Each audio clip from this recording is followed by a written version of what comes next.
प्राचीन भारत के पौराणिक ग्रंथों में रावण का नाम एक महत्वपूर्ण स्थान रखता है।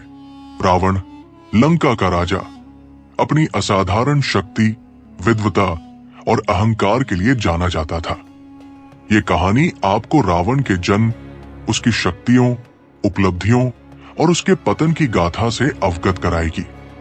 प्राचीन भारत के पौराणिक ग्रंथों में रावण का नाम एक महत्वपूर्ण स्थान रखता है।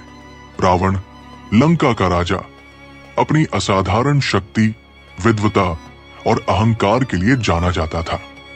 ये कहानी आपको रावण के जन्म, उसकी शक्तियों, उपलब्धियों और उसके पतन की गाथा से अवगत कराएगी। रावण ने अपने अद्वितीय पराक्रम से लंका पर विजय प्राप्त की और वहां एक सुसंस्कृत राज्य की स्थापना की। सोने की लंका अपनी समृद्धि और सुंदरता के लिए प्रसिद्ध थी।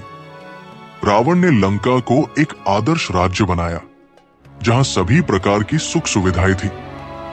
रावण की शक्ति का प्रमुख स्रोत उसका तप और शिव से प्राप्त वरदान थे। उसने देवताओं और असुरों को पराजित कर दिया था, लेकिन उसकी सबसे बड़ी कमजोरी उसका अहंकार था। वो स्वयं को अमर और अजेय मानता था। रावण की कहानी का सबसे महत्वपूर्ण हिस्सा रामायण में आता है।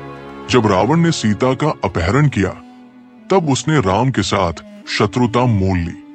सीता को लंका में कैद करने के बाद रावण ने अपनी शक्ति का प्रदर्शन किया, लेकिन वो ये भूल गया कि अधर्म का परिणाम सदैव विनाश होता है। रावण की कहानी हमें सिखाती है कि ज्ञान और शक्ति का सही उपयोग कितना महत्वपूर्ण है। रावण एक महान विद्वान और योद्धा था, लेकिन उसका अहंकार और अधर्म ने उसे पतन की ओर धकेल दिया। इस कहानी से ये सीख मिलती है कि सदाचार और धर्म के मार्ग पर चलना ही सच्ची विजय है। रामायण की कथा में भगवान राम और एक छोटी गिलहरी की कहानी भी उल्लेखनीय है। जब भगवान राम लंका पर चढ़ाई करने के लिए समुद्र पर पुल बना रहे थे, तब उनकी वानर सेना बड़े बड़े पत्थरों को समुद्र में डाल रही थी। इस दौरान एक छोटी गिलहरी भी अपने तरीके से सहयोग कर रही थी। वो समुद्र किनारे से बालू लेकर आती और उसे पानी में डालती। वानरों ने जब गिलहरी को ऐसा करते देखा तो वे हंसने लगे। उन्हें लगा कि गिलहरी का ये छोटा सा योगदान किसी काम का नहीं। लेकिन भगवान राम ने गिलहरी की मेहनत और उसकी भावना को समझा।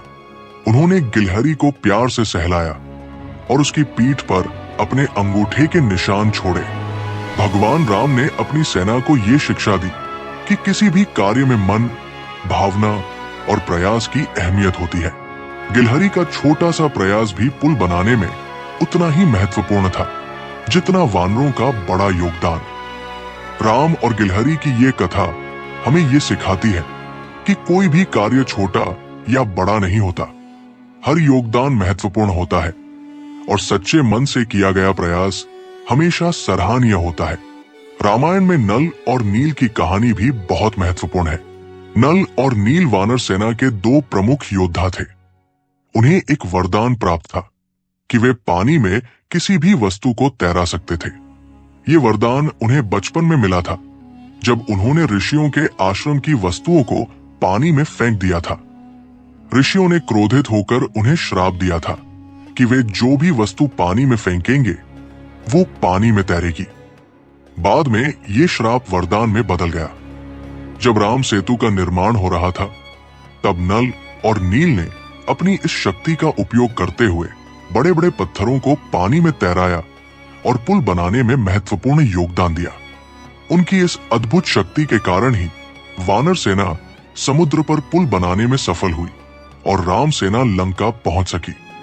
नल और नील की कथा हमें ये सिखाती है कि हर व्यक्ति की अपनी एक विशेषता होती है और सही समय पर उसका उपयोग करके असंभव कार्य भी संभव हो सकता है। ये कथा हमें सहयोग, समर्पण और सही उपयोग की शिक्षा देती है।